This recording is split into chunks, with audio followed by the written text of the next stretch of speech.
أعوذ بالله من الشيطان الرجيم.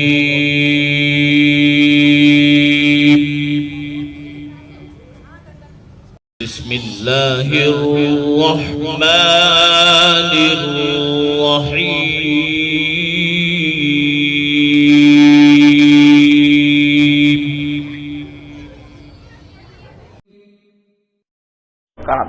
اس لیے کہ ایک موقع پر مولانا الیاس صاحب رحمۃ اللہ علیہ نے ایک بات فرمائی، اخلاص اجتماعیت قلوب، چھوٹے بڑے نئے پرانے سب کے دل ملے ہوئے ہوں، دو، اور تیسری چیز آپس میں مشورہ۔ پھر یوں فرمایا اگر یہ تینوں چیزیں کام کرنے والوں میں نہیں ہے، اپنی اغراض ہے، میری بات چلے، میں جو کہوں وہی صحیح، اخلاص یہ تینوں نہیں ہے یا تینوں میں سے ایک نہیں ہے، بڑا خطرہ ہے، بڑا خطرہ ہے، بڑا خطرہ ہے، کام کے لیے اور کام کرنے والوں کے لیے بھی۔ جتنا دے کر گئے ہیں اور جیسا دے کر گئے ہیں، اب لوگ کہتے ہیں، میں اللہ کی شان، میں امریکہ میں تھا ایک مرتبہ، اور ایک جگہ تفسیر کا حلقہ لگا ہوا تھا، تو انگریزی والے، اور آئی نو، وہاں تو ایک چیز ہے نا، آئی نو تو کتنا نو ہو، تو میں نے کہا تو نو NOW میں تو آئی نو،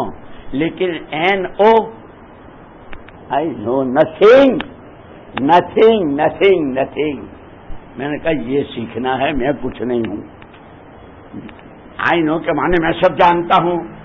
NOW میں سب جانتا ہوں، NO نتھنگ، میں کچھ نہیں ہوں۔ اسی لیے مولانا عبید اللہ صاحب رحمۃ اللہ علیہ نے ایک مرتبہ فرمایا تھا، ہمارے کام کی جان اخلاص، یکسوئی سے اس کام میں لگنا اور قربانی کے ساتھ چلنا، اور یہ کوئی کتنا پرانا ہو، کتنے ملکوں کے سفر ہوں اور دنیا اس کے ہاتھ چمکے اور جو چاہے کرتے ہو، لیکن اپنے کو کچھ نہ سمجھنا، اپنی نفی، کہ یہ ہمارے کام کی جان ہے، سمجھے؟ تو دوستو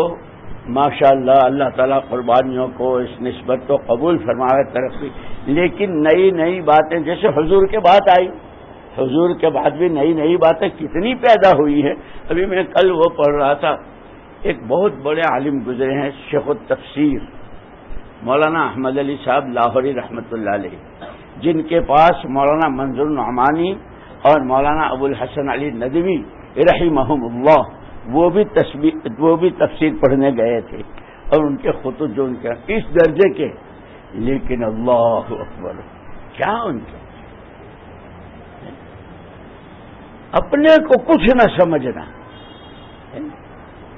ایک دفعہ ہمارے حضرت جی نے وَمَنْ أَحْسَنُ قَوْلًا مِّمَّنْ دَعَا إِلَى اللَّهِ والی آیت پڑھی اور فرمایا تین چیزیں ہیں، وَمَنْ أَحْسَنُ قَوْلًا مِّمَّنْ دَعَا إِلَى اللَّهِ سے تم عالمی نبی کے امتی ہو، نبی نے پورے عالم کو تمہارے ذمے کیا ہے، قیامت تک نبی والا دین صلی اللہ علیہ وسلم قیامت تک زندہ ہوتا رہے، وہ پورا عالم تمہارے ذمے ہے۔ ایک، وَعَمِلَ صَالِحًا، ایسا نہ ہو ملکوں میں، علاقوں میں، بنجر علاقوں میں، غیر مانوس جگہوں میں جماعتیں چلنا، یہ لیکن فکر سب کا ہے، اپنی ذاتی زندگی شریعت سنت کے مطابق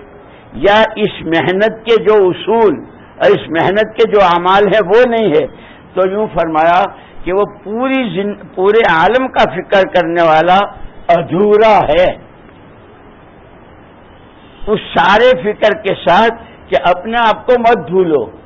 ان عملوں کی جیسے ہماری گشتیں ہیں، روزانہ کا وقت ہے، روزانہ کا مشورہ ہے، مسجد کی آباد کے سارے اعمال ہیں نا ہمارے جو ہم کو بتلائے، کہ اگر ایک دوسرا آدمی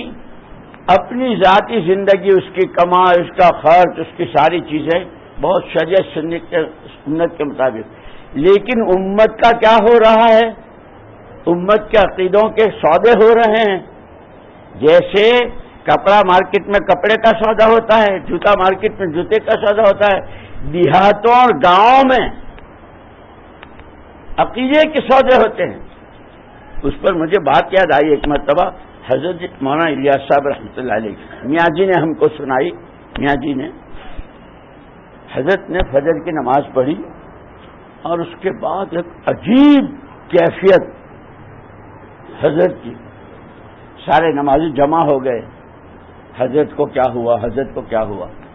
حضرت نے تھوڑا ٹھنڈا سانس لے کر یوں فرمایا، مجھے کچھ نہیں ہوا، میں تم سے ایک بات پوچھتا ہوں، تم نے اور میں نے سب نے فجر کی نماز جماعت سے پڑھی، بہت اونچا درجہ ہے، اس لیے کہ حضور نے فرمایا کہ جس نے 2 ٹھنڈی نمازیں پڑھی جماعت سے وہ تو جنت میں داخل ہوگا، ایک عصر اور ایک فجر۔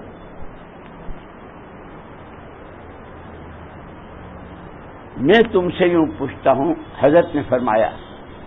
کہ تم جہاں سے آئے ہو مسجد میں، کوئی بلڈنگ سے آیا ہے، کوئی اپنے فلیٹ سے آیا ہے، کوئی اپنی گلی سے آیا ہے، جہاں سے آئے ہیں وہاں کتنے ایسے ہیں جو نماز نہیں پڑھتے یا نماز قضا کر دیتے ہیں؟ تو سارے ساتھی کانپ گئے۔ سنو، اگر تمہارے ہوتے ہوئے تم یوں سمجھ رہے ہو کہ ہم 5 وقت کی نماز جماعت سے پڑھ رہے ہیں، تمہاری تہجدیں اور تمہارے یہ انفرادی اعمال یہ تمہیں قیامت میں پکڑوائیں گے اگر تمہارے ہوتے ہوئے بے نمازی۔ مجھے آج بہت خیال آیا، یہ جو برابر میں گراؤنڈ ہے نا کھیل کا، ایسے ایسے جوان ماشاءاللہ، میں اس میں مجھے مبین بھائی نے استقبال میں بٹھایا تھا کہ تم استقبال میں رہو، میں استقبال میں تھا، ایسے ایسے جوان آ رہے تھے، اور یعنی ان کے اندر ایک ایمانی غیرت تو یہ ہے کہ وہ نماز پڑھ رہے ہیں، لیکن مغرب سے 7 منٹ پہلے 2 جوان بھائی کہا کہ گراؤنڈ میں، یا اللہ رسول کی اب اتنی حیثیت بھی نہیں رہی مسلمان جوان کے پاس جتنی اس کیپٹن کی اور اس جو بھی کرتا ہے کراتا ہے۔ اس نے کہا کہ مول صاحب توبہ کرتا ہوں، آئندہ کبھی، یعنی مسلمان تو مسلمان ہے، اس کے اندر غیرت۔ تو میں کہتا ہوں کہ ہم لوگ اپنی اپنی جگہوں سے، کیونکہ یہ سارے کام کرنے والے ہیں نا اور ماشاءاللہ فکر مند ہیں، ہم بھی دیکھیں۔ اور ایک ساتھی جا رہے تھے، میں نے کیا کام کرتے ہو؟ کہ کپڑے کا کام ہے۔ میں نے کہا ماشاءاللہ بہت اچھا ہے، لیکن گاہک بھی آتے ہوں گے، باتیں بھی کرتے ہوں گے اور بھی ہوتی ہوگی، ذرا تھوڑا سا یاد دلا دے، میں آپ کو کیا کیا سناؤں۔